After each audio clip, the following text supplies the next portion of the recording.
A paz do Senhor, irmãos. Boa noite. Vamos começar o nosso culto, mais uma vez, agradecendo ao Senhor pela semana, agradecendo ao Senhor por nós estarmos aqui, por toda a bênção, por toda a graça que Ele nos tem dado até aqui, por mais uma vez ter me trazido até aqui, ter trazido cada um dos irmãos aqui, os nossos visitantes, que cada um de nós tenhamos a consciência de quem nós estamos servindo e do que nós estamos fazendo aqui.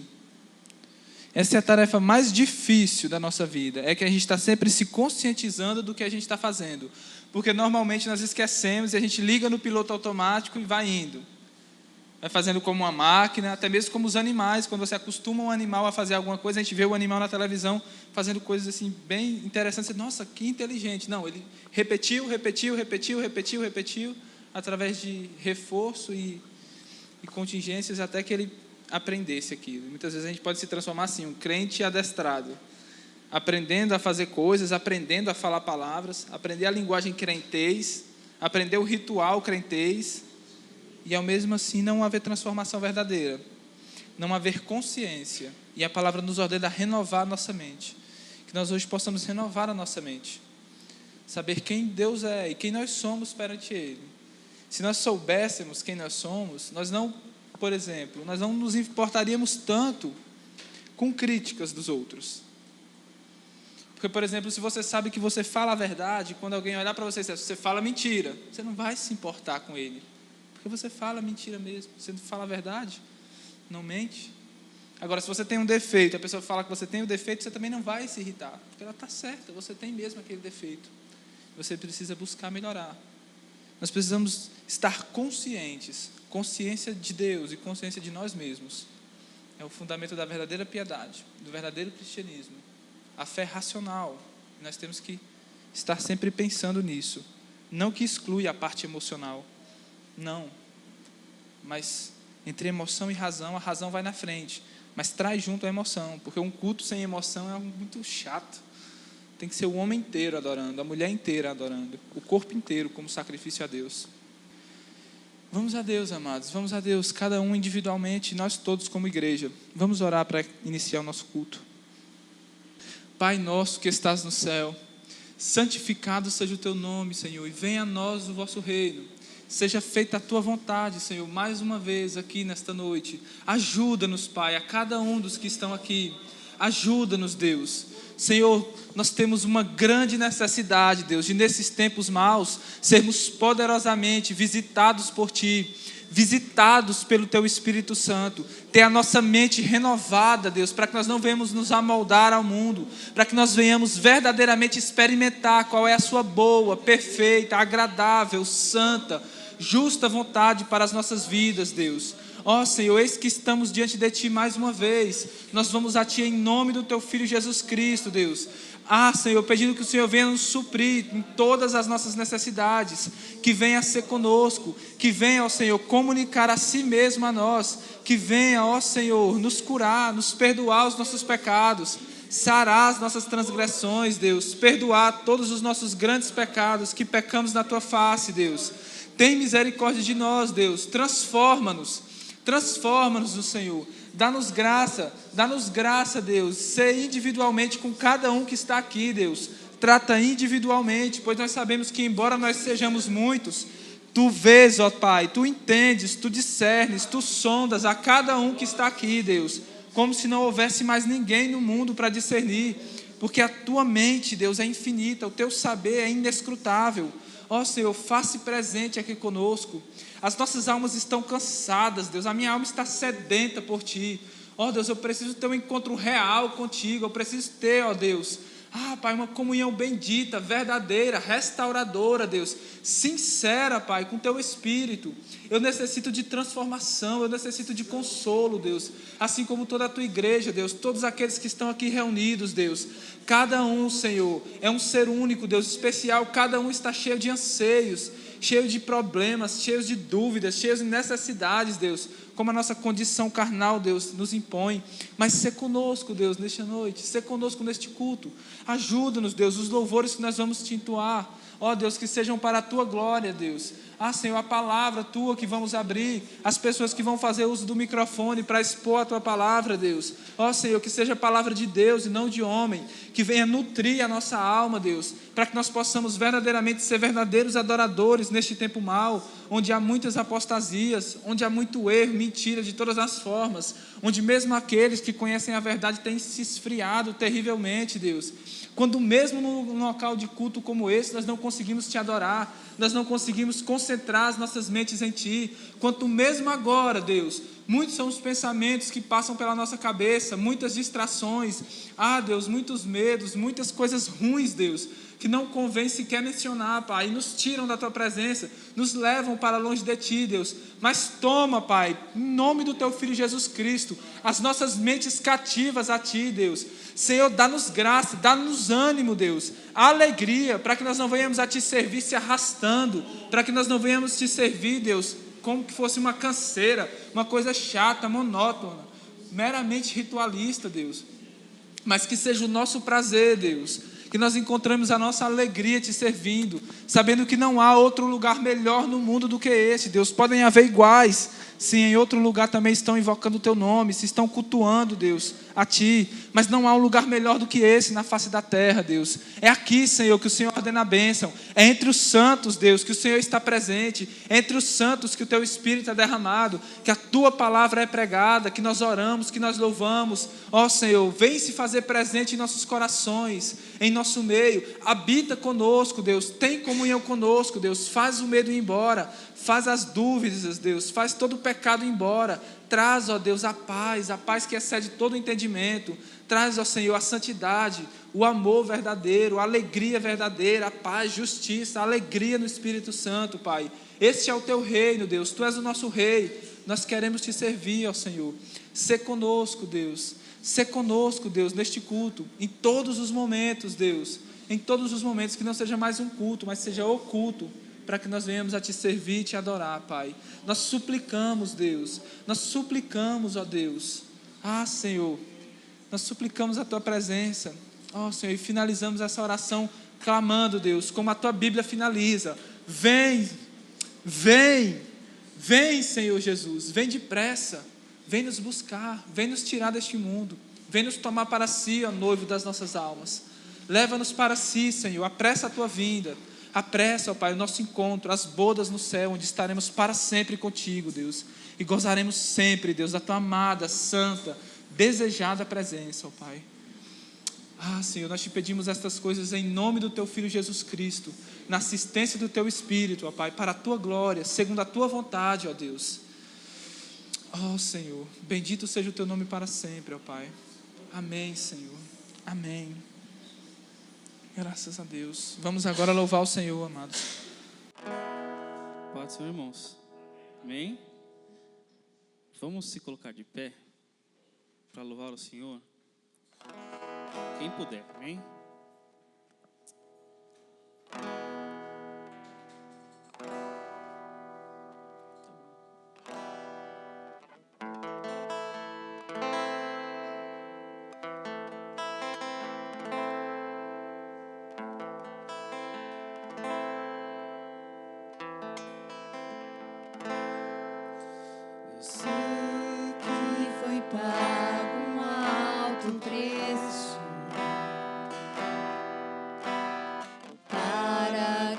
Contigo eu fosse o meu irmão.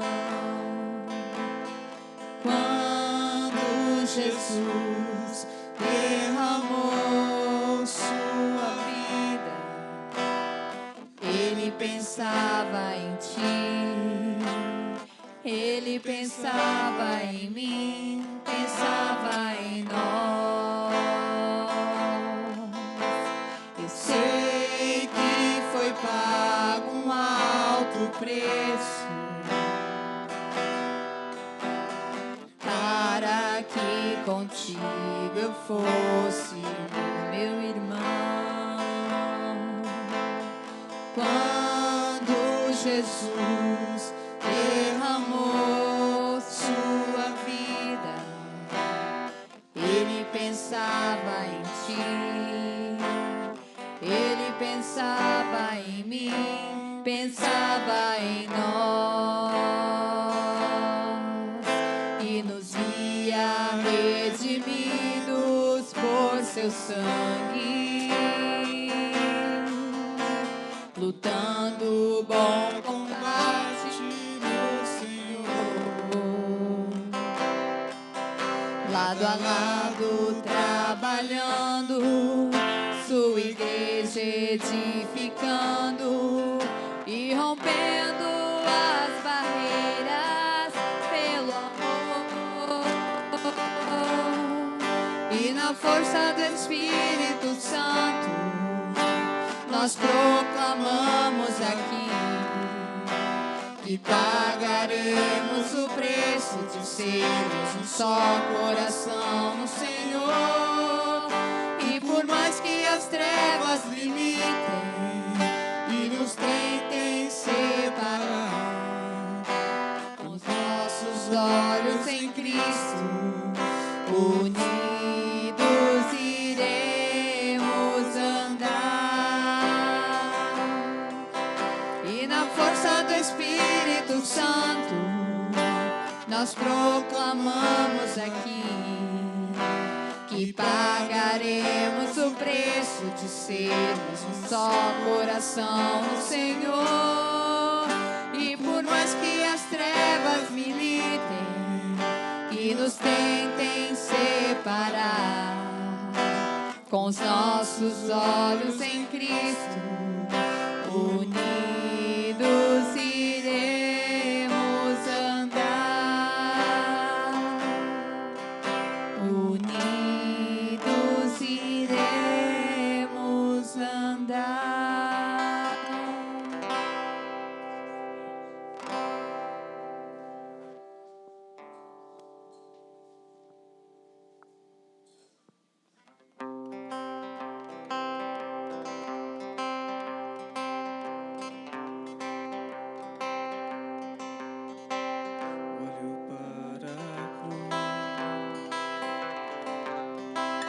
Para a cruz eu vou, o seu sofrer participar, a sua obra vou cantar, meu Salvador na cruz mostrou o amor do Pai, o justo Deus.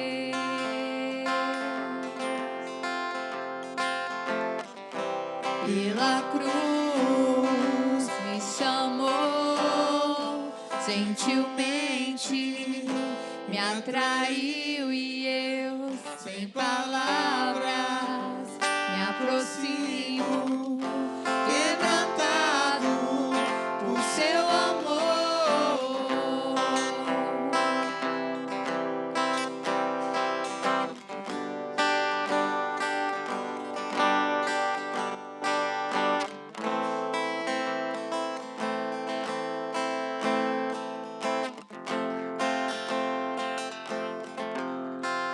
Merecida a vida,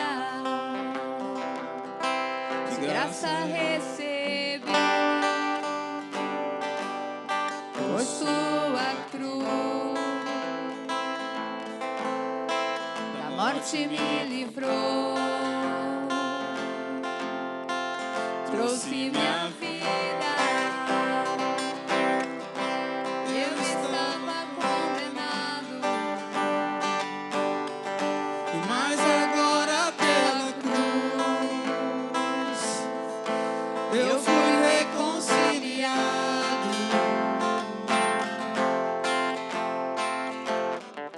Pela cruz me chamou, gentilmente me atraiu e eu, sem palavras, me aproximo, quebrantado por seu amor.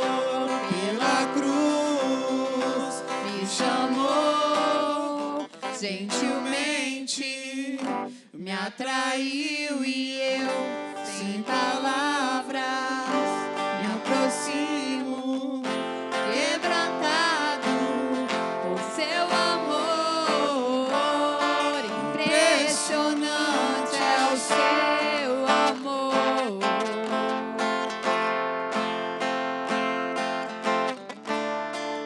Me redimiu e me mostrou o quanto é fiel. Impressionante é o seu amor.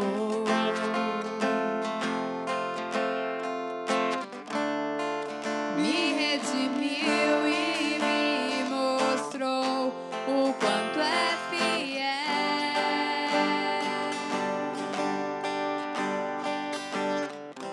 Pela cruz me chamou, gentilmente me atraiu e eu, sem palavras, me aproximo, quebrantado do seu amor.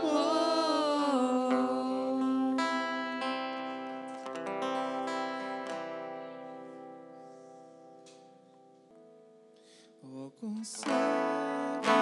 Andei impedido, vaguei longe, longe do meu Salvador.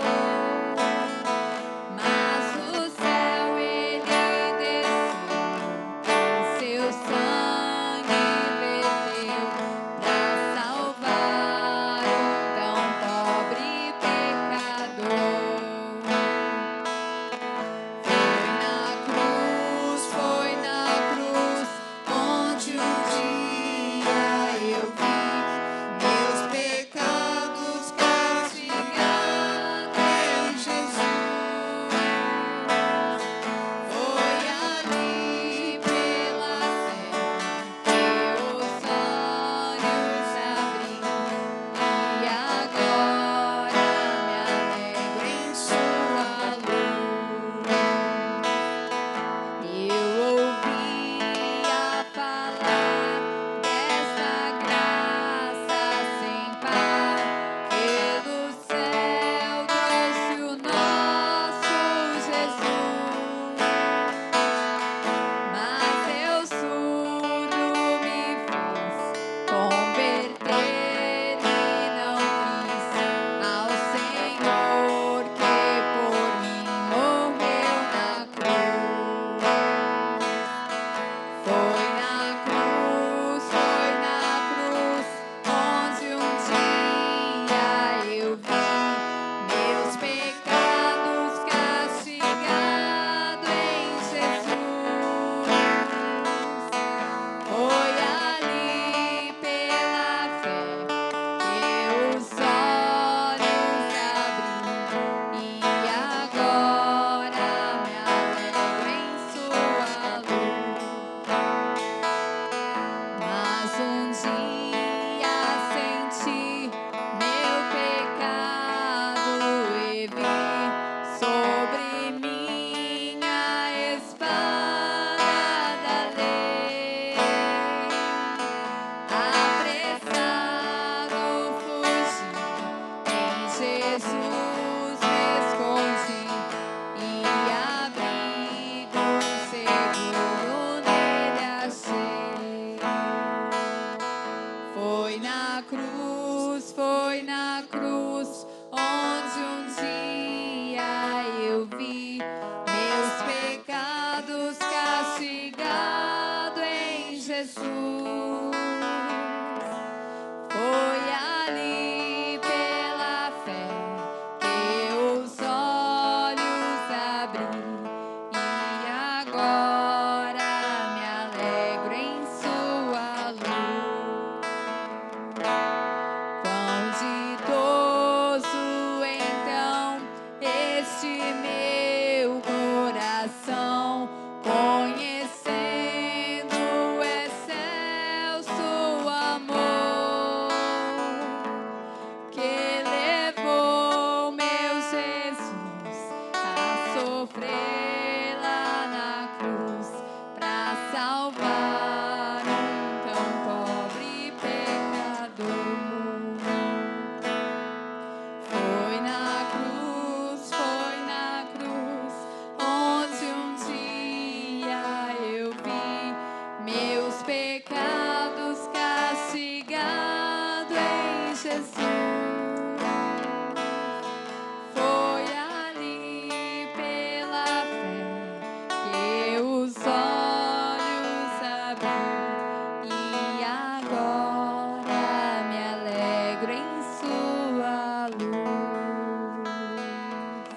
Os hinos que nós cantamos agora foram muito fortes.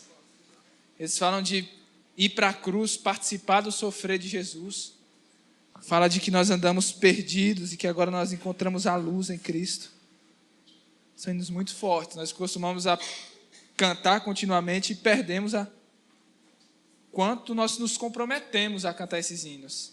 A Bíblia diz que o crente ele não pode jurar. Não é que ele não pode jurar, que ele está proibido, mas que você não precisa jurar para uma coisa ser verdade. Quando você disser sim, é sim. Quando você disser não, é não. Você não precisa jurar. O sim do crente, o não do crente, vale como um juramento. E hoje nós fizemos juramentos agora. Nós dissemos sim, eu quero ir para a cruz. Sim, eu quero participar do seu sofrer. Sim, eu quero te servir. Que seja assim, amados. Não vamos prestar falso juramento essa noite. Deus nos dê graça. Vamos chamar o irmão Diego, vai expor o salmo. Nós possamos meditar na palavra do Senhor. Estejam atentos, amados, não se dispersem. Pode ser, irmãos. Amém? Vamos abrir lá no Salmo de número 42. Meu irmão, esse salmo aqui são poucos versículos, 11 versículos. Em comparação com os outros salmos que estávamos expondo, tinha 22, 30 versículos, esse aqui só tem 11. Então eu vou fazer uma leitura responsiva com a igreja, eu leio um versículo, aí os irmãos vou ler o primeiro, os irmãos leem o segundo, e assim sucessivamente, amém? Eu vou começar a ler. Salmo 42. Como suspira a corça pelas correntes das águas, assim por ti, ó Deus, suspira a minha alma. O 11 para finalizar. Porque está abatida, ó minha alma? Por que te perturbas dentro de mim?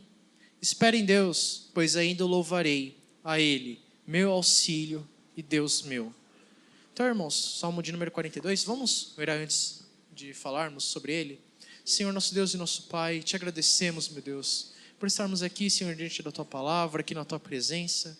Senhor, fala aos nossos corações, abra o nosso entendimento para ouvir e entender a Tua palavra. É o que te pedimos em nome de Jesus, Senhor. Amém. Então, irmãos, Salmo de número 42, alguns questionam a autoria, se é de Davi, porque aqui no subtítulo de muitas Bíblias, temos aqui ao mestre de canto, salmo didático dos filhos de Corá. Mas aí nada impede de que a autoria seja de Davi, cantada pelos filhos de Corá, que eram levitas, eram pessoas que estavam a serviço do templo. E por que assim, talvez seja importante delimitarmos se a autoria é de Davi ou não? Porque existiam muitas situações na vida de Davi em que ele precisou fugir de Saul, como já vimos em outros salmos. Ele teve ocasiões que ele teve que fugir de Absalão, seu próprio filho.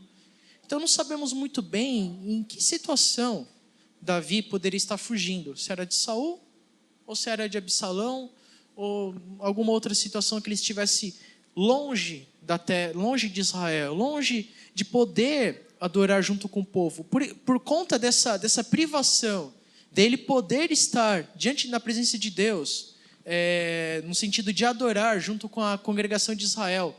É a mesma coisa de nós estarmos impedidos de virmos à igreja, de nos reunirmos como igreja.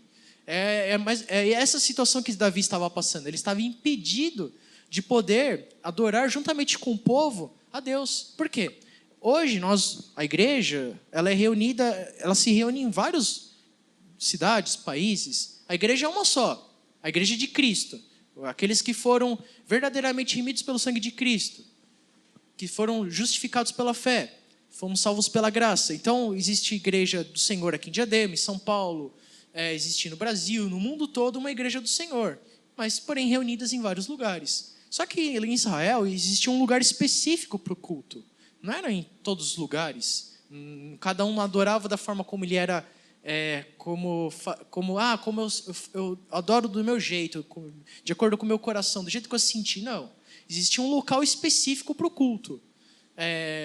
Depois que Davi se tornou rei, o centro do culto passou a ser Jerusalém. Mas antes de Jerusalém, se eu não me engano, era em Betel, né?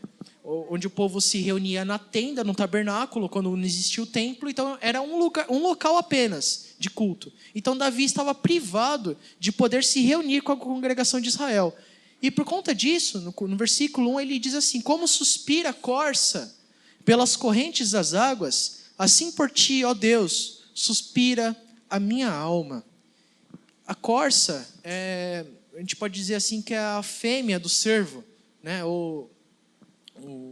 Assim, o mais comum hoje seria o veado, que ele tinha determinadas estações em que ele sentia muito mais sede do que do comum. Então ele ansiava por encontrar uma fonte de água no qual ele pudesse saciar a sua sede. E comparando com esse animal que ansiava por água, mais do que ele necessitava muito de água, assim o salmista compara a sua necessidade de estar diante de Deus, de suspirar pela presença de Deus. E esse é o desejo genuíno somente do crente verdadeiro, ansiar a Deus mais do que tudo na vida, acima de todas as coisas. A minha alma tem sede de Deus, do Deus vivo. Quando irei e me verei perante a face de Deus? Então aqui está a indagação do salmista, a sua distância da comunhão do povo. Então ele questiona: quando irei e me verei perante a face de Deus? Quando é que eu estarei reunido com o povo e adorar a Deus? E então um crente verdadeiro e genuíno, ele deseja a Deus acima de todas as coisas. Ele ama a Deus como seu Senhor acima de todas as coisas. Esse é o primeiro mandamento, irmãos. E isso somente o verdadeiro crente ele consegue fazer isso. Somente o verdadeiro crente com um coração novo, regenerado, ele ama a Deus acima de todas as coisas. Ele suspira, ele anseia, ele tem desejo de estar na presença de Deus em oração, na leitura da palavra, em conhecê-lo mais e melhor a cada dia. Uma referência para nós lermos lá em Jeremias, capítulo 2, versículo 13. Eu vou ler rapidamente. Jeremias 2:13. Porque 2 males cometeu o meu povo. A mim me deixaram manancial de águas vivas e cavaram cisternas rotas que não retêm as águas. Então aqui qual era o principal pecado do povo? Quando Deus enviava profetas para exortar o povo, era que o povo tinha largado a Deus. O povo tinha abandonado a Deus. Tinha ido após outros ídolos. O povo tinha abandonado Deus e se prostrado diante de outros ídolos. E quantos de nós, muitas vezes a gente acha, por nós não sermos católicos, né, não termos comido bacalhau na sexta-feira, né, e não seguimos aquelas regras do catolicismo, ou, por exemplo, quando nós não nos prostramos diante de santos, nós achamos que nós não somos idólatras. Mas tudo aquilo que ocupa o lugar de Deus em nosso coração, tudo aquilo que nós mais ansiamos acima de Deus, é o nosso ídolo. É o nosso Deus. Então aqui, será que nós somos capazes, junto com o salmista, falar assim: a minha alma tem sede de Deus, do Deus vivo, de ansiar por esse momento igual nós estamos aqui hoje no culto de domingo, em que nós estamos reunidos aqui para nós adorarmos a Deus, ouvirmos a sua palavra, nós louvarmos a Ele, nos desligarmos de tudo que está lá fora. Então essa deve ser a marca do crente, a sede. Da mesma forma que nós ansiamos e suspiramos, temos necessidade de água, de alimento, nós devemos ter anseio pela presença de Deus. No 3 e 4, as minhas lágrimas têm sido o meu alimento dia e noite, enquanto me dizem continuamente: o teu Deus, onde está? Lembro-me destas coisas e dentro de mim se me derrama a alma, de como passava eu com a multidão de povo e os guiava em procissão à casa de Deus, entre gritos de alegria e louvor, multidão em festa. Então ele fala assim que a tristeza dele era tão profunda, a tal ponto de que as lágrimas, ele preferia estar às lágrimas. As lágrimas eram o alimento dele do que o próprio alimento. Todo mundo aqui já se sentiu triste, angustiado, a tal ponto de perdermos o apetite, né? De perdermos o apetite de comermos aquela comida que nós gostamos, de estar ali, de repente, numa festa, num banquete. Às vezes alguém nos chama, nos convida, por exemplo, para um churrasco. Todo mundo vai. Mas quando estamos angustiados, nós muitas vezes não desejamos, nós não queremos. Muitas vezes só queremos chorar, nos lamentar. E aqui o salmista está mais ou menos nessa mesma situação. As minhas lágrimas têm sido o meu alimento dia e noite. Por quê? Porque as pessoas o caluniavam, o provocavam dizendo, onde está o teu Deus? Vendo Davi em todo aquele problema, em toda aquela angústia, ele longe do santuário, longe da congregação, longe de poder estar congregando com o povo. Muitos ali talvez nem se importavam, aos que estavam ao seu redor não se importavam, né? Não estavam nem aí pela situação dele, a situação de estar privado da presença de Deus, estar privado do culto. Mas Davi, por sentir essa necessidade, essa tristeza, ele se angustiava, ele se lamentava, ele chorava. Ele se lembrava de quando ele estava junto com o povo, em procissão, à casa de Deus, em alegria e louvor. Talvez, por exemplo, se talvez ele estivesse aqui fugindo de Absalão, ele pudesse se lembrar de quando ele trouxe a arca para Jerusalém, a alegria que ele teve, né, que ele dançou, que ele se alegrou, a tal ponto da Mical ridicularizar, achar ridículo a alegria dele diante da presença da arca do Senhor.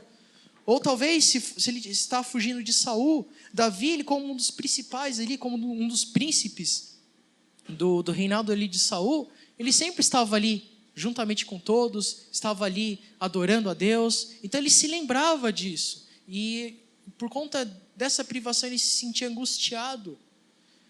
Aí no 5 ele diz assim, por que está abatida, ó minha alma? Por que te perturbas dentro de mim? Espera em Deus, pois ainda o louvarei a Ele, meu auxílio e Deus meu. Aí aqui ele vem com uma introspecção, ele vem e fala consigo mesmo. Diante de toda aquela angústia, diante de toda aquela tristeza, é como se ele fizesse uma oração, como se ele perguntasse a si mesmo, por que está abatido a minha alma? Por que te perturbas? Aí ele vem com consolo, espere em Deus, pois ainda o louvarei a Ele, meu auxílio e Deus meu. No momento quando estamos nas maiores angústias, nas aflições, é que nós devemos orar. Muitas vezes nós ficamos maquinando coisas em nossa mente, ficamos pensando o que eu vou fazer, como é que eu resolvo essa situação. Aí a gente fica ansioso, a gente começa a pegar a calculadora e começa a fazer as contas, a gente começa a pensar em uma solução, a gente começa, quem que eu vou pedir ajuda, como é que eu vou fazer? A gente fica ansioso, a gente fica deprimido, angustiado, mas nós não oramos. Que é a primeira coisa que nós deveríamos fazer. Como diz lá em Filipenses 4:6, eu vou ler rapidamente.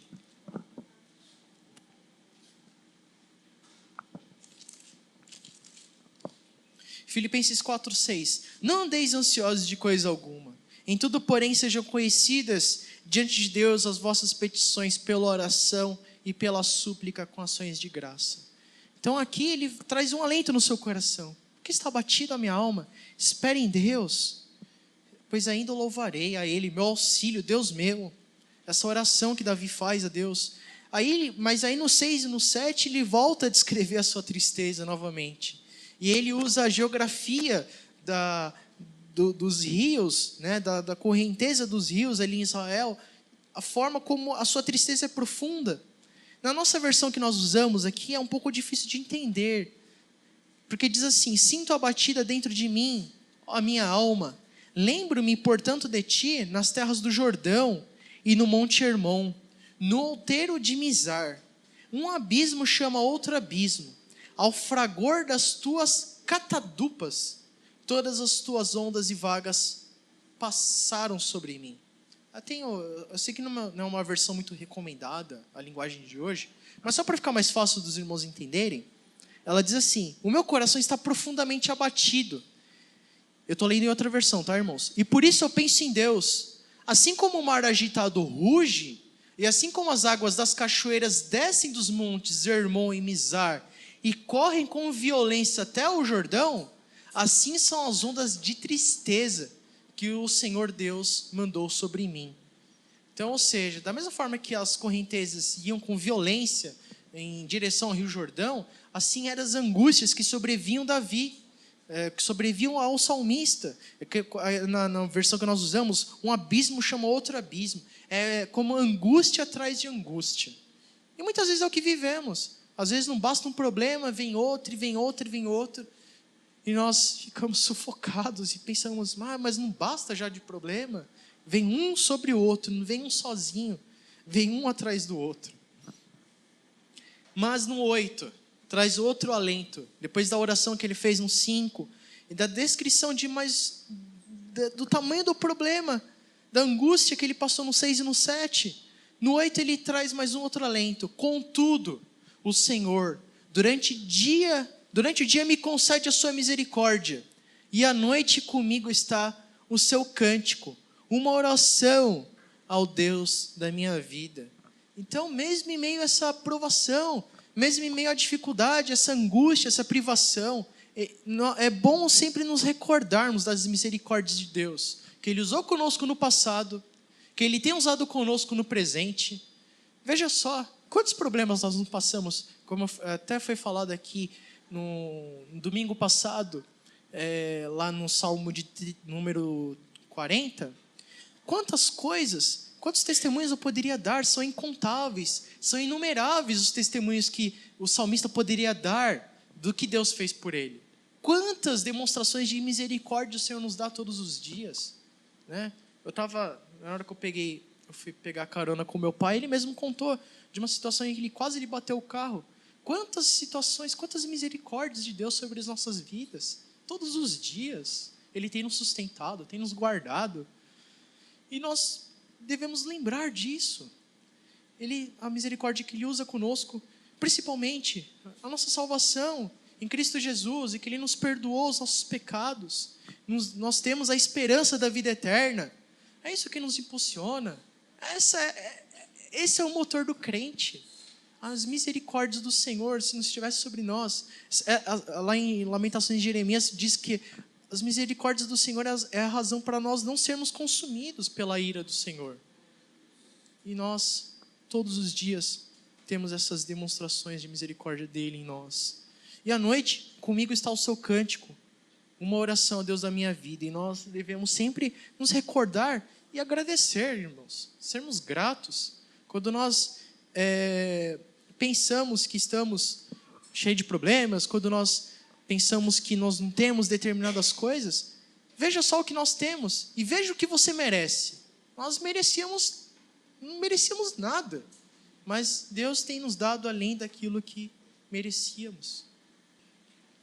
Digo a Deus, minha rocha, por que te olvidaste de mim, ou por que se esqueceste de mim? Porque hei de andar eu lamentando sob a opressão dos meus inimigos? Esmigalham-se meus ossos quando os meus adversários me insultam, dizendo, o teu Deus, onde está? Então aqui nós temos nós sabemos que Deus não esquece de nós. O salmista, talvez ele tinha essa convicção de que Deus não esquecia dele, ele tinha essa convicção, mas na nossa limitação, no nosso senso carnal, no nosso senso limitado, na nossa finitude, né? Nós muitas vezes pensamos, Deus, por que esqueceste de mim? Por que estou assim? Por que tanta angústia? Por que tanta aflição? Por que tantas acusações? E por conta das acusações dos inimigos, por conta dessas angústias, nós nos sentimos como se os nossos ossos estivessem moídos, como se estivesse se quebrando, como se as nossas forças fossem embora. Aí os ímpios perguntam, teu Deus onde está? Né? Até às vezes as pessoas próximas a nós perguntam, mas que Deus que você serve? Cadê a sua fé? Né? Por que você vive dessa forma? E nós vemos, durante muitos salmos aqui, as angústias que batem sobre a vida do crente. E talvez aqui também Davi pudesse perguntar, se questionando, por quê? Qual é o propósito disso tudo, irmãos? Qual é o propósito de todo sofrimento na vida do crente? Qual é o propósito de toda angústia na vida do crente? Aí nós temos a resposta no versículo 11, e depois eu vou fazer um paralelo em outro versículo para finalizar, porque diz assim, por que está abatido a minha alma? Repetindo o versículo 5, por que te perturbas dentro de mim? Espere em Deus, pois ainda o louvarei, a Ele, meu auxílio e Deus meu. Então, quando estamos em meio a essas angústias, nós devemos nos perguntar, mas por que eu estou abatido? Por que eu estou triste? Por quê? Se eu tenho a salvação, se Cristo morreu por mim, se eu tenho comunhão com os irmãos em Cristo, se eu tenho a esperança da vida eterna, não só a esperança, mas a certeza. Porque se de fato, verdadeiramente, que Jesus disse, e conhecereis a verdade vos libertará. Se verdadeiramente nós somos salvos, se verdadeiramente o Evangelho penetrou em nossos corações, o Espírito Santo habita em nossos corações, nós podemos ter a certeza e a esperança da vida eterna. E essa esperança que nos impulsiona, como eu já falei aqui. E se nós somos salvos, estamos sendo salvos e vamos ser salvos, então, o que Deus faz conosco? Por que de tanta angústia? Por que tantos problemas? Vamos abrir lá em Romanos 8, 28, só para finalizarmos. É um versículo que todos conhecem. Sabemos que todas as coisas cooperam para o bem daqueles que amam a Deus, daqueles que são chamados segundo o seu propósito. Então, tudo, irmãos, tudo coopera para o bem. Tudo coopera para que nós sejamos feitos à imagem e semelhança de Cristo. Tudo que Deus nos dá é para que nós possamos glorificar o nome dEle. Tudo que Ele nos concede, tudo que acontece em nossas vidas é para que possamos ser mais parecidos com Cristo. E esse é o objetivo de Deus na vida de cada um. Esse é os planos de Deus na vida do crente. É sermos parecidos com Cristo. Amém, irmãos? Graças a Deus, amados. Vamos ouvir mais um hino e em seguida o pastor Silas nos falará da parte de Deus.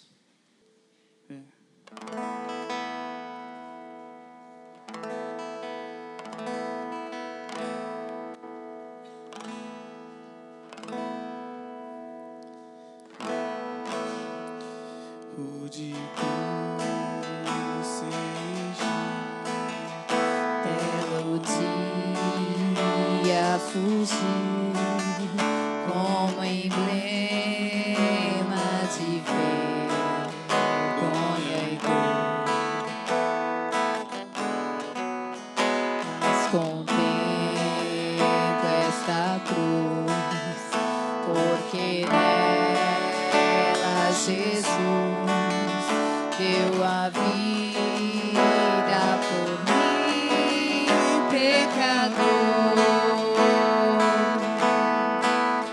Sim, eu amo a mensagem da cruz, até morrer eu a vou proclamar. Levarei eu também minha cruz, até por uma coroa trocar. Desde a glória dos céus, o Cordeiro de Deus ao Calvário humilhante baixou. Esta cruz tem pra mim atrativos sem fim, porque nela Jesus me salvou. Sim, eu amo a mensagem da cruz, até morrer eu a vou proclamar. Levarei eu também minha cruz,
Jesus, a vergonha da cruz, quero sempre levar e sofrer.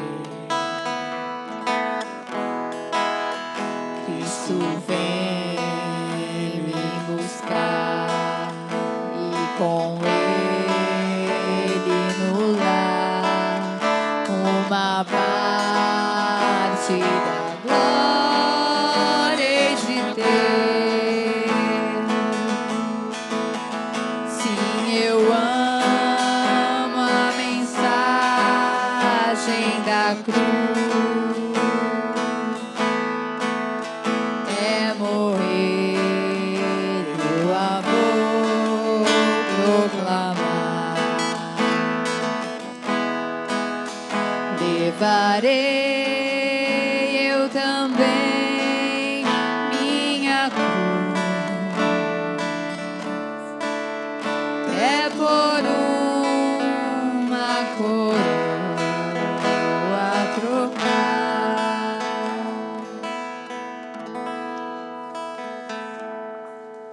Amém, a paz do Senhor, meus irmãos. Muito feliz por ver a Aline aqui, visitando essa noite. Mais uma vez. Nossa irmã Marlene, mais uma vez também visitando. É seu filho ou é seu filho? É Paulo, né? E o nome da acompanhante é?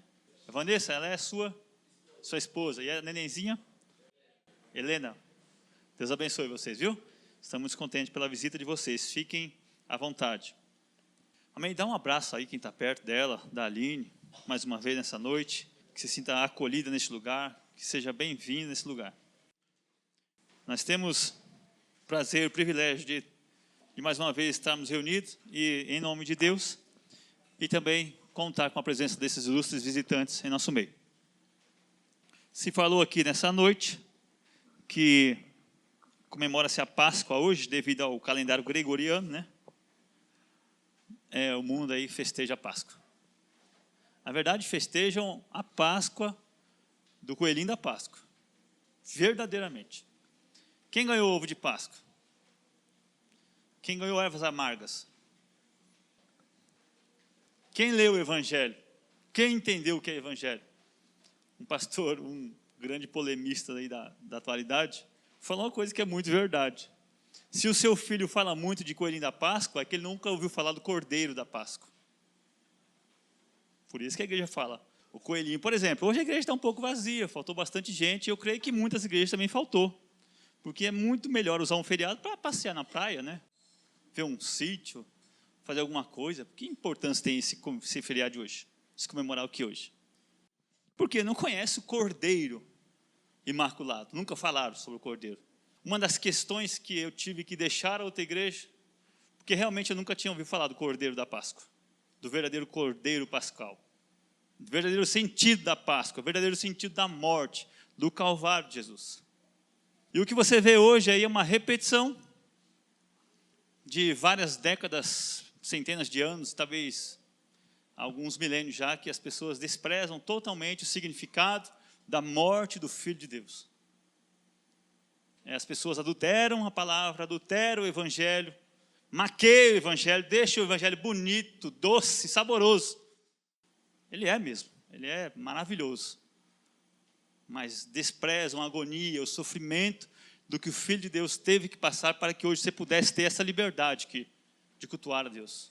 Não há um mínimo, não há um senso de respeito, de gratidão por este ato que mudou completamente a história da humanidade.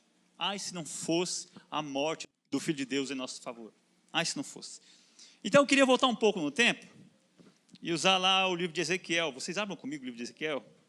Depois eu quero ir lá para Mateus também. Eu estou querendo encaixar essas duas palavras. Confesso que eu estou em oração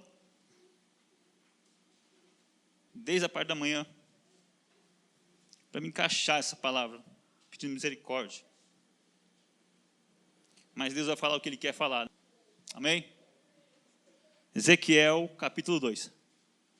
O profeta Ezequiel recebendo o chamado, recebendo a voz de Deus, sobre instruções acerca de quem Deus era, o que estava errado com o culto de Israel. Israel aqui é um povo especial, um povo separado, um povo incumbido de levar a palavra de Deus às nações, aqueles que estavam perdidos. Então Ezequiel é levantado por Deus para dar um fim na questão do falso culto, da idolatria do povo, do pecado do povo, que o povo estava cometendo e insurgindo contra Deus, desobedecendo as leis de Deus, desobedecendo e profanando e adulterando aquilo que era verdade para as nações. Então Deus chama Ezequiel para combater isso. Só que você vai ver aqui que não é fácil também a vida de Ezequiel. Por isso que nós vemos essas igrejas de porta larga, onde os profetas não têm coragem de tomar a palavra que Deus manda entregar ao povo. Então é gostoso estar na casa de Deus. É fácil, é superficial estar servindo a Deus, porque você não precisa de nenhum esforço. É claro que não precisa mesmo, já foi feito. Jesus fez todas as coisas. Mas há você a incumbência de ter que partilhar e de obedecer e de amar esse Deus com todo o seu coração. E nem isso o povo estava fazendo. Capítulo 2, ao versículo 8. Tu, ó filho do homem, ouve o que eu digo, não te insurjas como a casa rebelde, abre a boca e come o que eu te dou. A primeira palavra que Deus dá diretamente a Ezequiel é: olha, profeta, não faças, não seja como esse povo que está vivendo contra mim, que está se injuriando, está desobedecendo. Você, primeiro profeta, não seja como eles, não se levante contra eles, como eles contra mim. Continua lá. Então, Ezequiel responde: vi que, eis que certa mão se estendia para mim, nela achava-se um rolo, um livro, estendendo diante de mim, estava escrito por dentro e por fora. Nele estavam escritas lamentações, suspiros e ais. Bênção, prosperidade e vida financeira. Está aqui escrito isso. Então Ezequiel recebe de Deus o que o povo precisava de aprender, precisava de receber naquele momento. Talvez você veio para a igreja, muitas vezes, com esse sentido. Diga se não você diretamente, na primeira pessoa, mas na terceira pessoa que pode estar nos ouvindo também. Você busca a Deus porque você quer outra coisa, mas a palavra de Deus é lamentações sobre este mundo, suspiros e ais e dores sobre esse mundo. Versículo 4, capítulo 3, Ezequiel: disse-me ainda, filho do homem, vai e entra na casa de Israel e diz-lhe as minhas palavras, porque tu não és enviado a um povo estranho, de estranho falar nem de língua difícil, mas a casa de Israel. Você está indo, profeta, você está aqui hoje, meu irmão, porque não é difícil eu falar para vocês hoje. Vocês não são estranhos, alheios, é o que eu vou falar nessa noite para vocês. Olha, Ezequiel, você vai falar com um povo que entende, que sabe, que deve obedecer, que deve amar esse Deus. Nem há muitos povos de estranho falar de língua difícil, cujas palavras não possas entender. Se eu aos tais te enviasse, certamente te dariam ouvidos. O que Deus quer falar? Talvez se você pregar para um incrédulo hoje, para uma pessoa que blasfema até de Deus sem conhecimento, talvez ele se converta e esse povo não vai se converter. Se eu enviasse vocês a um estranho, talvez seria mais fácil. Mas Ezequiel, você vai falar com um povo que não terá desculpa. Você vai falar de uma coisa que é rotina, que diariamente eles devem e conhecem, que diariamente eles foram ensinados, o livro da lei foi exposto a eles, desde Moisés. Você vê como é que nós somos duros? Vê como é que a igreja é obstinada, como é que o povo de Deus é obstinado? É Deus falando aqui. Não é o Silas falando, está escrito aqui. Versículo 7. Mas a casa de Israel não te dará ouvidos, porque não quer me dar ouvidos a mim. Pois toda a casa de Israel é de fronte obstinada e dura de coração. Oh, meu Deus do céu, que povo duro. Meus irmãos, prestem atenção. Faça um paralelo aqui. É Israel. Israel estava pecando, estava cometendo vários crimes contra Deus. Babilônia estava cercando, sitiando, já tinha levado alguma parte do povo. Jerusalém também ia ser tomada, Judá ia ser totalmente destruída. E Ezequiel vai e fala para o povo: se arrependam. As coisas vão acontecer, vocês vão ser levados cativos, muitos vão morrer. Mesma coisa no Brasil hoje. Olha a crise aí fora. Você acha que isso aí que está acontecendo é só por causa do PT, meus irmãos? Olha a igreja desse povo. Olha o que conduz esse povo. Olha essa igreja maior aqui, de nome maior. Olha a profanação do evangelho. Olha o que eles cantam, olha o que eles falam, olha o que eles ensinam. Então também é para o povo do Brasil hoje. Está sendo destruído, mas esse povo não vai te ouvir. Esse povo tem uma dura serviço, esse povo ia na igreja. Esse povo oferecia os sacrifícios. Eles estavam no domingo à noite na igreja. Eles iam oferecer holocausto. Mas só da boca para fora, o coração estava longe de Deus. Meu irmão, você pode enganar todo mundo, mas Deus você não engana. Você pode vir aqui, orar, chorar, falar bonito, cantar bonito, se ficar em temor e reverência, mas Deus você não engana. Era isso que estava acontecendo. Eles tinham vários deuses escondidos, deuses que eles se prostravam diante deles, Deus da fertilidade, Deus da prosperidade, Baal. Isso era escondido. No seu coração, talvez, esses deuses estão escondidos, você não está percebendo, mas Deus não tem como se enganar ele. Por que o profeta deve falar a verdade? Por que eu tenho que me comprometer aqui em falar a verdade? Doa a quem doer, e às vezes dói até em mim, deve doer mesmo em mim. Por quê? 16. Fim os 7 dias veio a minha palavra do Senhor, dizendo: Filho do homem, eu te dei por atalaia sobre a casa de Israel, sobre aqueles que são de Deus, sobre aqueles que conhecem a Deus. Da minha boca ouvirás a palavra e os avisarás da minha parte. Quando eu disser ao perverso, certamente morrerás, e tu não avisares, e nada disserdes para advertir do seu mau caminho, para salvar-lhe a vida, esse perverso morrerá na sua iniquidade, mas o seu sangue da tua mão eu o requerirei. Você está pensando o que vai ficar impune esse de Macedo aí? Ele fazendo apologia ao aborto? Ele concordando com o aborto? Você acha que vai ficar impune esses homens que dão aquilo que Deus não prometeu? Que oferecem aquilo para o povo que Deus não prometeu? Deus está falando assim, está vindo espada aí. Não está vindo espada não, você tem que ser feliz. Então, você que não está falando aquilo que Deus manda falar, é da sua mão que Deus vai requerer. Ele vai morrer, vai ser condenado, irá para o inferno eterno. Mas da tua mão eu vou requerer. Você é o responsável, cada um de nós aqui somos responsáveis de falar a verdade com o seu próximo, de pregar a verdade ao seu próximo. Olha, não vai ser gostoso, viu? Não vai ser bom para você. Você vai ficar sozinho, você vai ficar deslocado. Olha lá, que povinho lá. Olha que igreja, nossa, que coisa. Você vai ficar assim. Sabe Jesus, por acaso, no capítulo 6 de João, pregou. Quer fazer parte? Você quer me seguir? Vai ter que comer da minha carne e beber do meu sangue. 120 discípulos abandonaram, ficaram só os 12 com ele. Duro esse discurso. E Jesus falou: Pedro, você também não quer ir? Não, pode ir, pai. Tinha 12. Os maiores sermões foram pregados para 12 pessoas. A multidão, meu irmão, é ilusão. A numerolatria, isso é coisa de ímpio.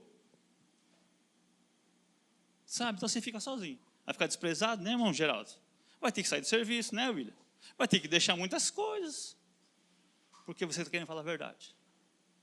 Mas de Deus, em Deus, você será agraciado, será recompensado, você será salvo. Continuando aqui, no versículo 20. Também quando o justo se desviar da sua justiça, vocês aqui hoje, nós aqui hoje, e fizer a maldade, e se eu puser diante dele um tropeço, ele morrerá, visto que não o avisaste.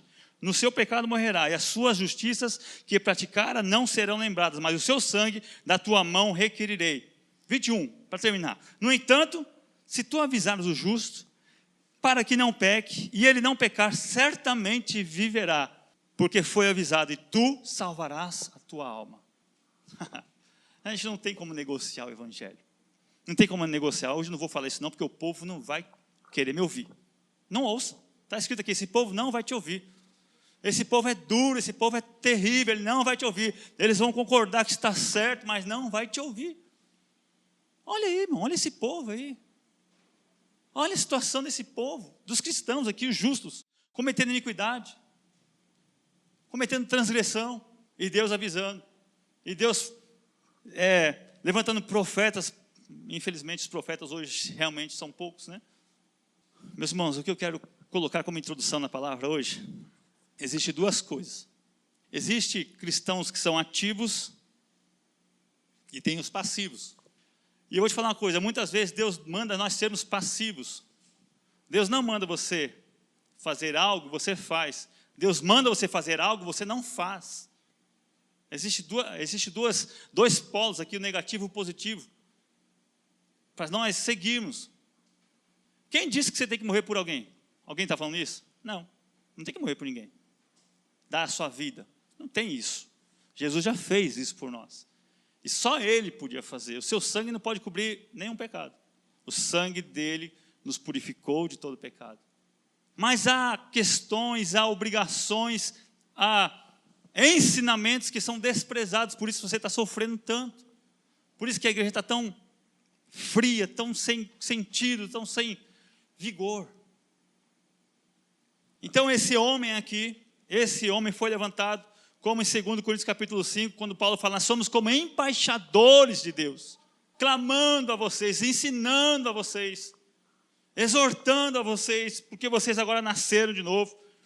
Abra lá para mim comigo, 2 Coríntios capítulo 5, versículo 20, de sorte que somos embaixadores em nome de Cristo, como se Deus exortasse por nosso intermédio, em nome de Cristo, pois rogamos que vos reconcilieis com Deus. Paulo estava falando para a igreja de Corinto, era uma igreja.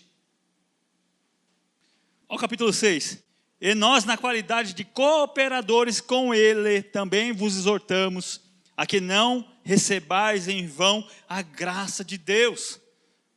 Deus está derramando sua graça, Deus está dando perdão, Deus morreu na Páscoa, o vitupério de Cristo foi feito, nós estamos usando de libertinagem da graça, nós estamos usando a graça de maneira profana, promíscua. Por isso que está aí esse país, padecendo, afundando, o desespero tomando conta do mundo inteiro. Olha os Estados Unidos, o que está virando aquele país? Um país cristão, protestante, um dos maiores momentos que o evangelho teve, foi nos Estados Unidos, foi na Inglaterra. Olha o que virou. Olha a Alemanha acabou. Estão começando a colher os frutos. Nosso país está começando a colher os frutos. Porque nós temos 50 milhões de cristãos no Brasil. Não era para ser assim. Por que é assim? Mas Israel era totalmente santa, era um povo separado. E por que estava daquele jeito? Porque abandonaram. Porque desprezaram o caminho do Senhor. E Jesus, vamos agora lá no texto que eu queria falar com os irmãos. Mateus 26. Tenho meditado nesse capítulo. E Jesus nos instrui, meus irmãos. E eu quero usar aqui esse texto para dar alguns alertas para nós nessa noite. Para que nós possamos despertar Mateus 26. Remir o tempo. Tomar cuidado. E o cuidado é tão extremo nesse capítulo, como é hoje, nesse século, na sua vida. Olha as crianças sendo ensinadas a ter relação sexual desde os seus primeiros anos de vida, 7, 8 anos. É isso que a sociedade quer imprimir nas crianças. É isso que é uma lei que circula no nosso país. A pedofilia, o homossexualismo. Às vezes as coisas estão tão difíceis, está tão terrível, é uma hora de trevas, e nós aqui brincando, ciranda, cirandinha, vamos todos cirandar. É sério. Então nós temos que fazer um teste, se nós estamos em Cristo Jesus. Quero ler aqui o versículo 14. Versículo 14 do capítulo 26 de Mateus. Então um dos 12 chamado Judas Iscariotes, indo ter com os principais sacerdotes, propôs, que me quereis dar, e eu vou-lo entregarei. Ele está falando de Jesus Cristo. Olha, o que vocês vão me dar se eu entregar Jesus? Se eu abandonar? Os sacerdotes ali, então, diante daquela circunstância, de um seguidor de Jesus, recebem uma proposta. O que vocês podem me dar se eu deixar Jesus? Sabe a recíproca do mundo, né? O que o mundo pode te dar, meu irmão? O que você está pedindo para o mundo para abandonar a igreja? O que falta para você abandonar? O que falta de vez mesmo para você negar Jesus? Porque é isso que está acontecendo. Você está seguindo Jesus, como Judas aqui. Seguiu 3 anos e meio, aprendeu, ouviu o milagre. Se me aparecer uma oportunidade melhor do que essa aqui, eu deixo. Quanto você quer? O que você quer? Você estava dentro da casa de Deus? Não estou falando para estranho aqui, estou falando para o povo de Deus. Estavam ouvindo o evangelho. Os maiores sermões Jesus então começa a ceia, faz lá a preparação, começa a servir a ceia.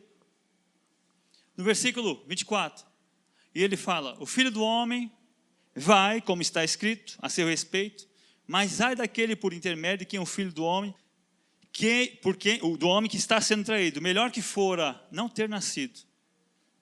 Aquela hipocrisia nossa, né? A Judas: por acaso sou eu? Por acaso sou eu que estou te traindo? Era ele que tinha traído. Era ele que tinha oferecido. Por acaso sou eu? Então Judas fala assim: acaso sou eu, mestre? Olha a vergonha. Olha a insensatez, nós estamos ouvindo o Evangelho. É assim, é assado, é por esse meio, é por esses planos, é desta maneira que devemos seguir a Jesus, e nós estamos, de certa forma, atraindo. E quando nós lemos algo que vem contra nós, ainda se pergunta: sou eu por acaso? É lógico que é você. Tu está dizendo isso. O que foi que o William falou no começo? Que você não deve nada para os outros. Está preocupado com o quê? Se você está fazendo a coisa certa, você não tem que temer nada. Mas uma mente perturbada, uma mente confusa, uma mente que trai, uma mente que mente, está sempre perturbada. Meus irmãos, toma cuidado. Você não foi chamado para ser Judas. Você não foi chamado para ser Judas, para entregar o mestre por qualquer coisa. Por dinheiro, por fama, popularidade, por gozo, por saúde, por beleza, nada disso. Tudo isso é vã, tudo isso é passageiro. Versículo 31. Aí vamos começar agora as atitudes passivas e ativas de Pedro e de Judas, principalmente de Pedro.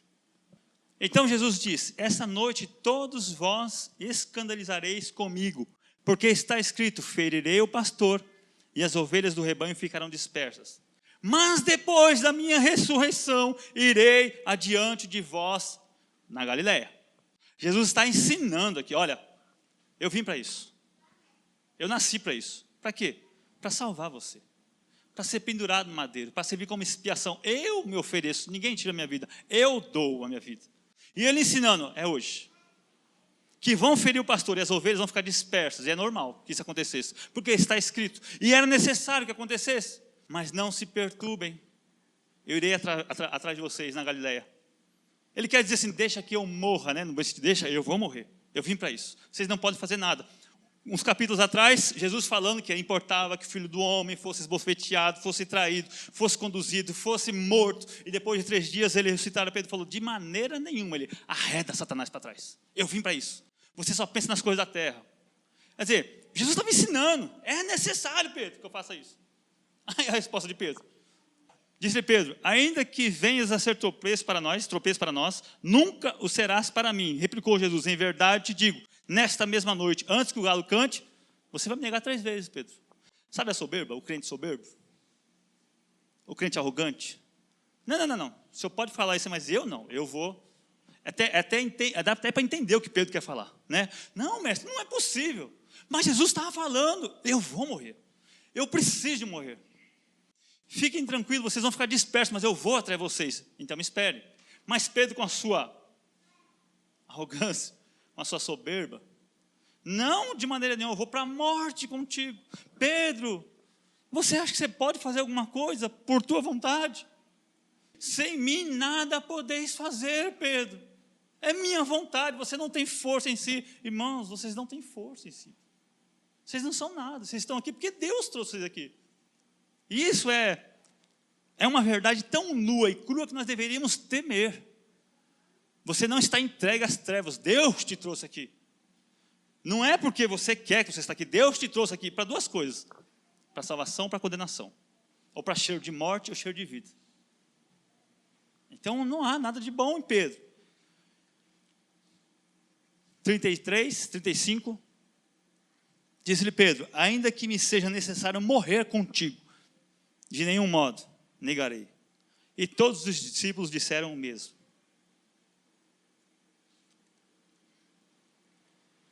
Eles estavam se opondo às Escrituras.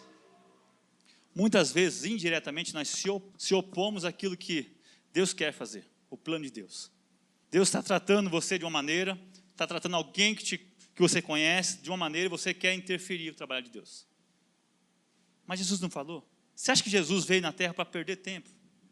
Para ter dúvida? Para achar assim, ó, eu vou fazer isso, mas eu não queria. Não, Jesus sabia que ia fazer.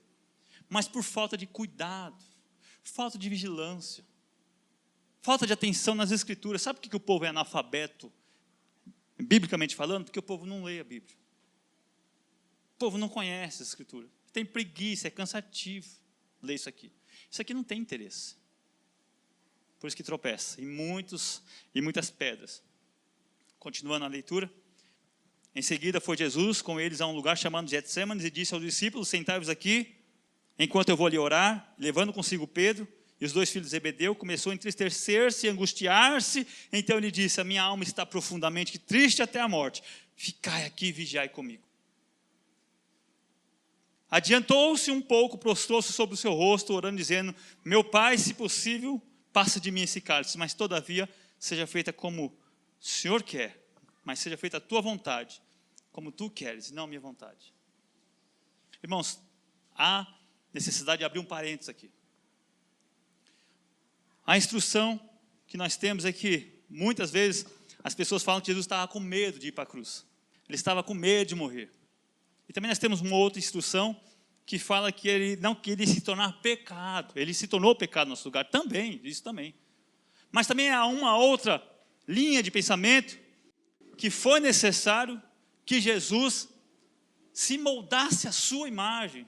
Ele tomou o seu corpo, a sua forma de homem, homem de dores, homem que foi tentado em todas as áreas, mas nunca pecou. Ele, questionando Deus, ele se pôs como assim, Senhor, se possível, passa de mim esse cálice. Meu irmão, você homem, você mulher, quantas vezes você já orou a Deus, Senhor, me ajuda, misericórdia. Não na fragilidade assim, eu não quero morrer para salvar aqueles, dá um jeito. Não, não era isso. Mas ele teve que se esvaziar e se encher da nossa personalidade, que é o humano, é o homem. Esse temor, esse medo, não da morte, mas do que ele ia passar. Porque ele não podia ser um robô, ele não podia chegar assim, Senhor, vou morrer, tá bom, tá tudo certo. Não, ele teve que se esvaziar, ele teve que provar para o diabo, para o inimigo, para o pecado, que ele era como um de nós. E não pecou. E não fraquejou. Ao contrário de Pedro, que nós vemos aqui, voltando ao capítulo 40, versículo 40, e voltando para os discípulos, achou dormindo. Pedro, eu não vou para a morte com o Senhor. De maneira nenhuma te deixo. Bastou alguns minutos, talvez alguma meia hora. Voltou, o Pedro estava dormindo. Mas você não falou, Pedro, que você ia para a morte comigo? E eu falei que ia ser hoje, que estava pronto, estava próximo a minha partida. Você vê como é que a soberba cai rápido, meus irmãos? Vê como é que aquele altruísmo, aquela autoconfiança se destrói? Se Deus tirar a graça que está em você, não precisa de muita coisa, você abandona Ele rapidinho. Porque você é dependente de Deus, não é dependente de você. Se Deus não te sustém, você realmente sai daqui fazendo coisas terríveis nessa noite. Estava junto com Jesus, não estava com o Silas aqui, o pregador falho, o William, o pregador falho. Estava com o mestre, 3 anos e meio, catequizando, doutrinando, ensinando, mostrando os mistérios, se revelando. Um corpo glorioso no monte da transfiguração. Dormir. É você. Jesus está falando assim, ó, vigiai e orai. Porque o Espírito está pronto. Vocês entenderam a mensagem. Vocês vão ser salvos. Mas vigia, porque a carne é fraca. O vosso inimigo, o adversário, ele está aí pertinho de você para te derrubar, para te atingir. Então vigie. Como é que eu vigio? Conheça a Escritura, leia a Escritura, ore, se dedique a Deus. Não perca tempo com o mundo. Não se amolde ao mundo, se amolde a Deus. Vigie. Era isso que Pedro tinha que fazer. Vigiar. Fica aqui comigo, eu vou morrer daqui a pouco. A minha alma está entristecida, a minha alma está profundamente angustiada. Você vê como é que a gente é tão profano, a gente não percebe com Deus? Vigiai e orai para que não entreis em tentação. Vamos passar para frente. Tornou novamente a retirar-se, orou dizendo, meu Pai, se possível, passa de mim esse cálice. Mais um pouco para frente, o versículo 45 agora. Então voltou para os discípulos na 3ª vez e disse-lhes, ainda dormis e repousais? Vocês não estão entendendo? Eis que é chegada a hora, e o Filho do Homem está sendo entregue das mãos dos pecadores, levantai e vamos. Quer dizer, levantem. Lembra que eu te falei que eu vou ser ferido? Corram, saiam daqui. Às vezes estavam dormindo. Vocês não estão entendendo, meu irmão. O pecado está batendo na tua porta, você está brincando com o pecado. Deus está falando, não faça isso, você está dormindo. Ainda está aqui, você não está vigiando. Você está aqui ainda. Eis que o traidor se aproxima, e Jesus estava querendo, talvez Jesus fosse assim, que Jesus ainda estava falando, chegou a multidão. Jesus, acorda, vai rapaz, eu vou ser traído, desperta. Eu não quero perder nenhuma ovelha, como ele não perdeu das minhas mãos. Eu não quero perder. Estava saindo, falando ainda, chegou Judas e beijou o mestre, mostrando quem era aquele que era o mestre, quem era Jesus. E Pedro, cheio de si, pegou a sua espada, aquele que estava dormindo, arrancou a orelha de um criado do sumo sacerdote. Imediatamente Jesus falou assim, 52, então Jesus disse-lhe, embainha a tua espada, pois todos que lançarem mão da espada, a espada perecerão. Acaso vocês pensam que se eu não quisesse, eu não rogava ao Pai? Ele mandava uma legião de anjos aqui, matava todo mundo, 12 legiões de anjos. O que acontece, meus irmãos? Jesus foi profetizado que ele ia ser levado como ovelha muda ao matadouro. Uma ovelha resiste quando é conduzida? Uma ovelha relincha? Machuca alguém? Não. A ovelha é o animal um dos mais dóceis, mais passivos que tem. E como é que ele ia querer fazer uma revolução naquele momento, na hora da traição dele? Então a profecia não ia se cumprir. Então, por causa da nossa ignorância, muitas vezes Deus não cumpre muitas coisas na nossa vida.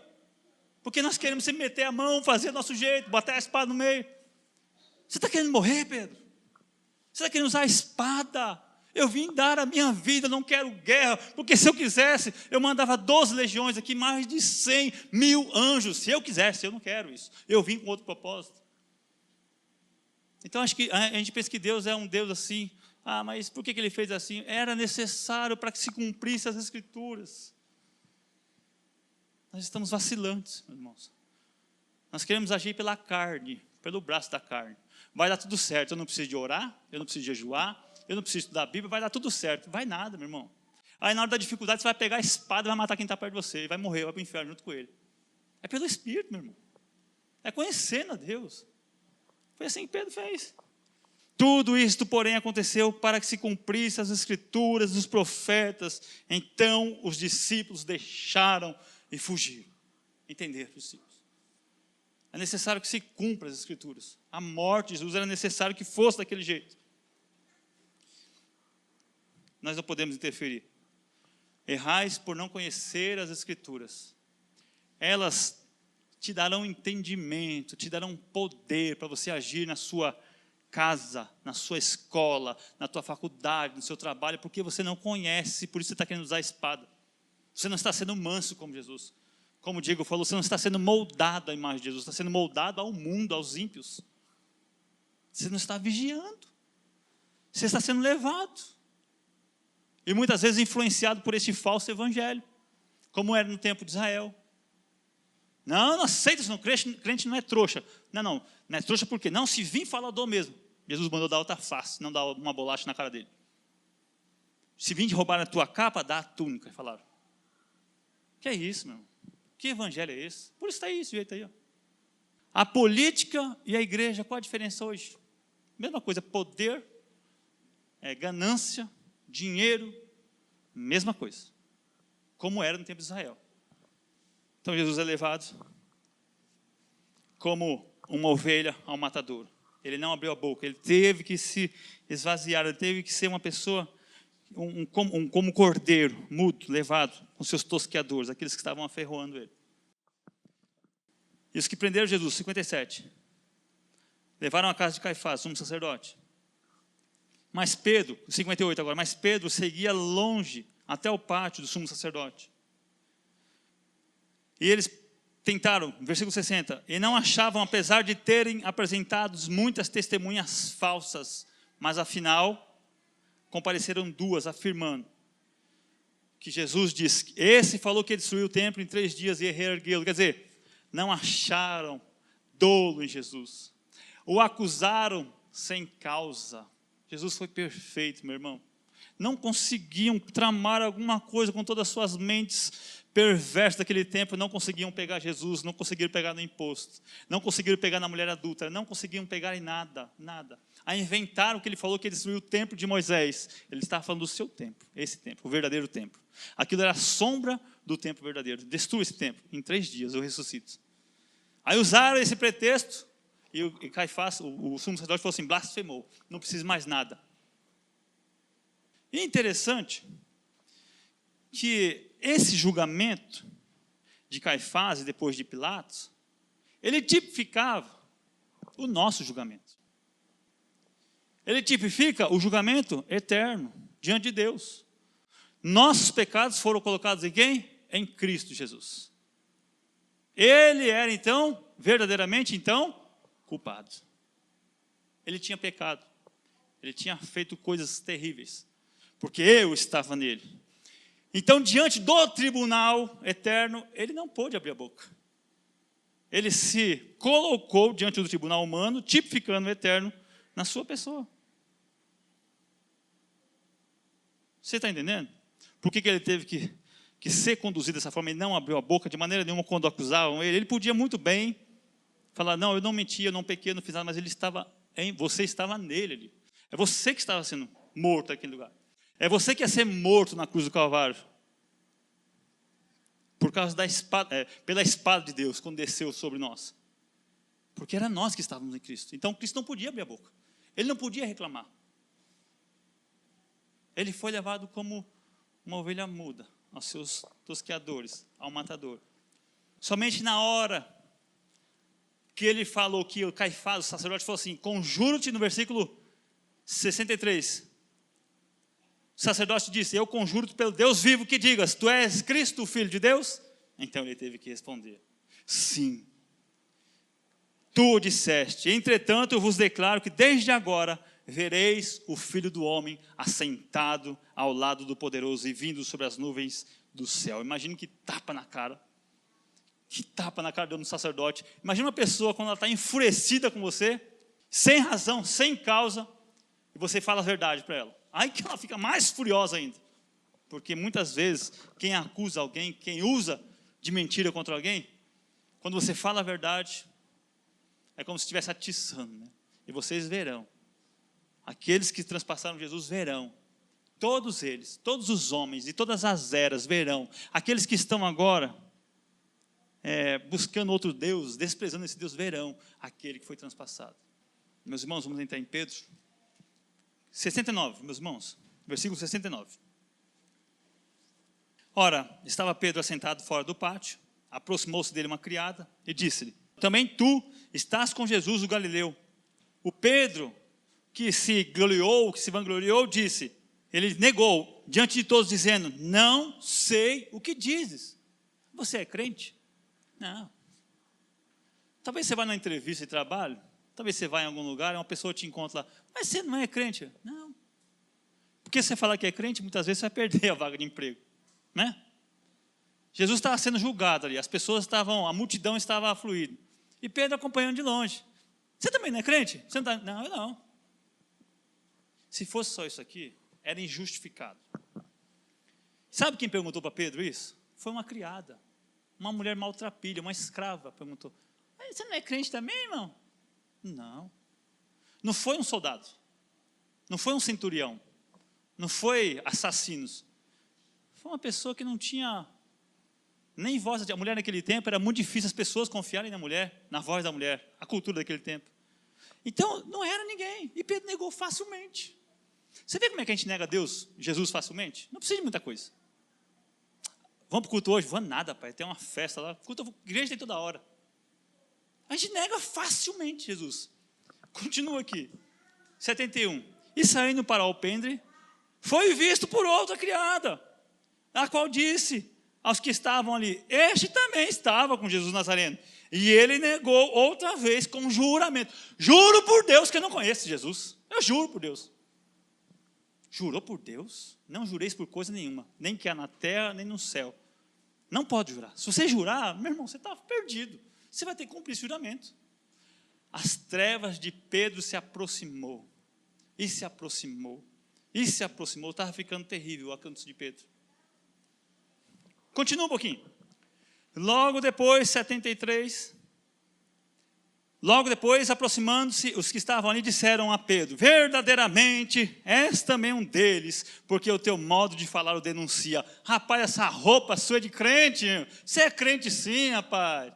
Seu jeitinho é de crente, te denuncia que você é crente. Está na cara que você é crente, rapaz. Você estava com Jesus sim. Olha a resposta de Pedro. Então começou a ele praguejar, a xingar, a zombar, a falar palavrões do baixo escalão. Eu não conheço esse miserável, esse filho do diabo, Satanás. Não, imagine, meu irmão, ele estava com Jesus há meia hora atrás. Você está entendendo o que você pode se tornar daqui a pouquinho quando sair dessa igreja? Se Deus tirar a tua graça de você? Você começará a praguejar. Não conheço, nunca fui crente, eu odeio crente, eu odeio esse Jesus. As trevas estavam consumindo Pedro. Muitas pessoas estão consumidas de trevas, estão dentro da igreja. Estão praguejando com as suas vidas, não estão percebendo. Vivem de uma maneira que, como se estivesse escorraçando o Filho de Deus. E as pessoas vêm falar de ovo de Páscoa na Páscoa. Homem de dor. Nem nesse momento teve um que ficou ao lado dele. Verdadeiramente levou sobre si as nossas dores, nossos pecados. E nós somos chamados à igreja para dançar, pular e ficar rico. A viver uma vida como se não existisse Deus. Meus irmãos, então Pedro se lembrou, então começou a ele praguejar: não conheço esse homem. E imediatamente o galo cantou. Imediatamente o galo cantou. Imediatamente ele se lembrou. Imediatamente o Espírito Santo começou a operar a remissão de Pedro. Imediatamente. Porque Pedro lembrou da palavra de Jesus. Pedro, antes que o galo cante, você vai me negar 3 vezes. Essa palavra, quando o galo cantou, ele lembrou dessa palavra de Jesus. Você vê que o plano de redenção, a salvação, a expiação, que efeito, um efeito,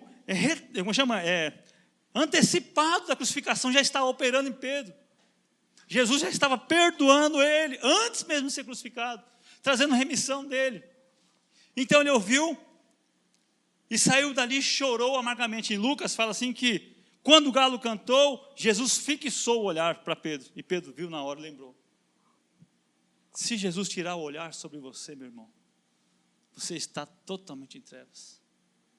Pedro teve a graça de Deus, que Pedro teve a visão dos céus, teve Jesus olhando para ele, fez que, o Espírito Santo fez que ele lembrasse da promessa de Jesus: você vai me negar. Então ele chorou amargamente, saiu daquele lugar chorando. É necessário que nós observemos quantas vezes nós temos negado a esse Deus. É necessário que nós olhemos para a palavra de Deus e busquemos nele refúgio, e busquemos arrependimento imediatamente. Meus irmãos, esse Judas que o traiu, continuando o capítulo, ele sentiu remorso, não sentiu arrependimento, ele quis se justificar. Ele foi até os sacerdotes e pegou as moedas e falou assim: olha, eu não quero isso porque vão matar o inocente. Sabe o que eles falaram? O que nós temos com isso?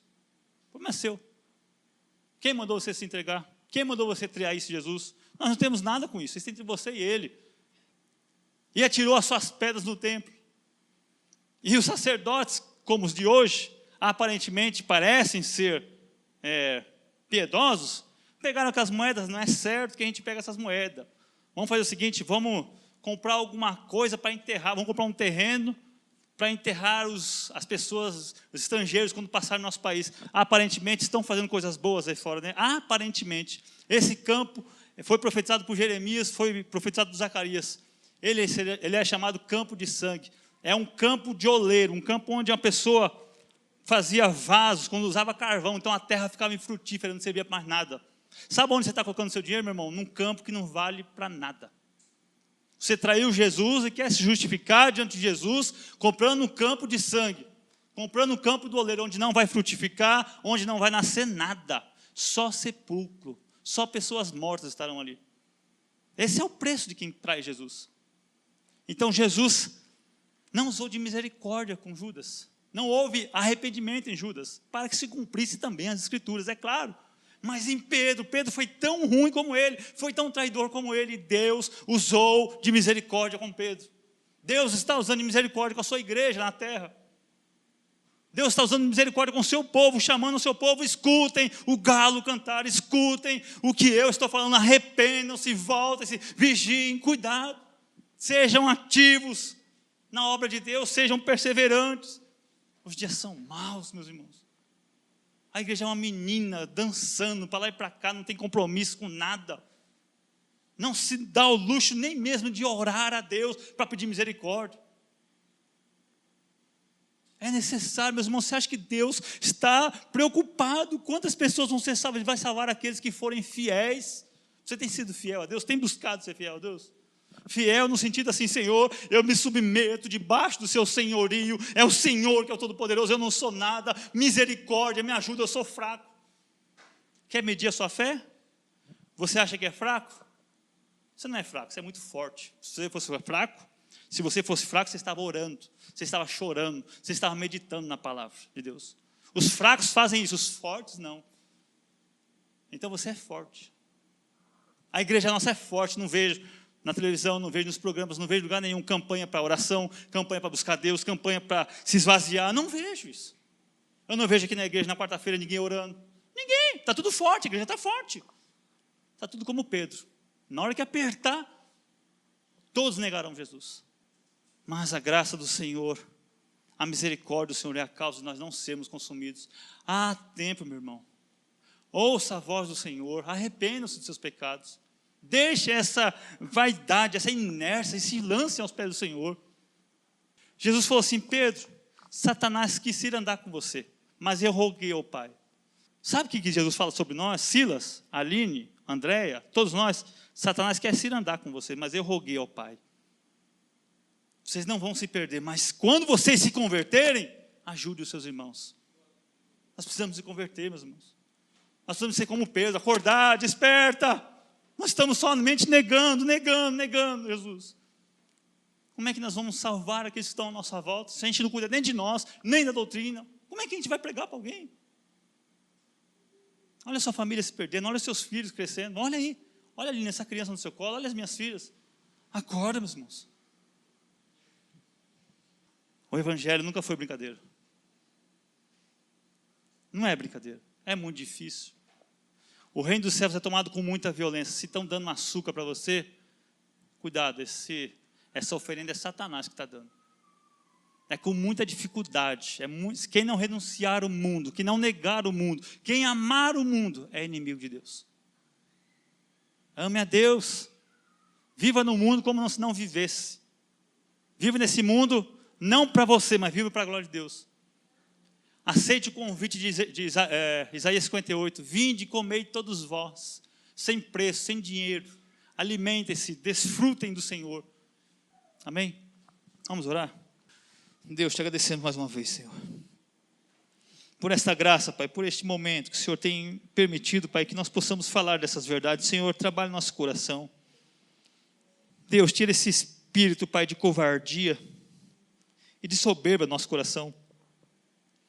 Nos faça baixar as frontes, Senhor, se curvar diante da sua soberania, ser homem e ser mulher de verdade, que não teme, Senhor, que não, Pai, teme o homem, mas teme o Senhor, em desagradar o Senhor, que os homens não nos vejam, Pai, como os desprezados, Senhor, mas pelo Senhor nós seremos, Pai, agraciados, Pai, se continuarmos buscando a Tua face, nos humilhando, Senhor.